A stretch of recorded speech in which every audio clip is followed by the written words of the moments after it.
আচ্ছা, আমি আজকে বানাচ্ছি পটলের চাপড় ঘন্ট। দেখো, এই পটলটা না আমি বেটে রেখে দিয়েছি, মিক্সি সেদ্ধ করে নিয়েছি, একটু নিয়ে বেটে রেখে দিয়েছি। আর এখানে মটর ডাল বাটা আছে, একটু নুন দেওয়া আছে, একটু পেঁয়াজ বাটা আছে, সামান্য একটু হলুদ, একটু আদা জিরে বাটা। আর এইটা বাটার সময় এক টুকরো আদা দিয়েছিলাম আর একটা লঙ্কা। এখানে জিরে আদা লঙ্কা বাটা আছে। আর তোমার এখানে আছে টমেটোমের পিউরি, আর পেঁয়াজ গ্রেট করা একটু কুচানো, আর আলু আছে, ধনে পাতা আছে, এবার ঘি গরম মশলা মিষ্টি যেগুলো লাগবে। তো আমি এগুলো মানে চাপড়গুলো বানিয়ে নেব, সব একসাথে মেশাবো। যদি পাতলা হয় এটার মধ্যে 1-2 চামচ বেসন দিতে পারো, তবে আমার মনে হচ্ছে এটা পাতলা হবে না। ঠিক আছে, আমি এবার চাপড়গুলো ভেজে নিই, তারপরে আমি ঘন্টটা বানাবো লাল লাল করে।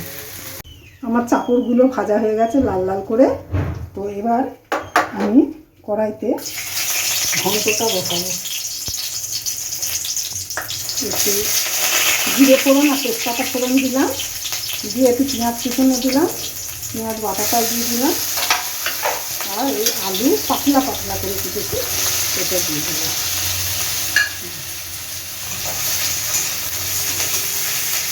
দিয়ে এবারে এটা ভাজা, আমি আদা জিরে লঙ্কা বাটাটা দিয়ে দিলাম, এবার কষে নেব।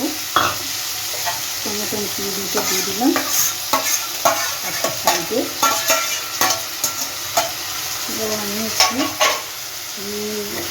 ভাজার সময় দিয়েছি, আর একটু দিয়ে দিলাম, অল্প লাগলে দেওয়া যাবে।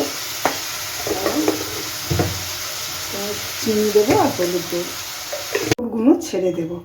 আমার হয়ে গেছে আলু সেদ্ধ সব। কিন্তু যেহেতু এটা আমার ঘন্ট, সেহেতু এরকম গোটা গোটা ইয়ে হবে না, যেমন চাল কুমড়ো চাপড় ঘন্ট বলো, লাউয়ের ঘন্ট বলো, যেগুলো ওগুলো তোমার ঘেটে দিতে হয় ভেঙে। তো আমি এই গোটা কত ভেঙে দেবো যাতে এটা ঘন্ট হয়।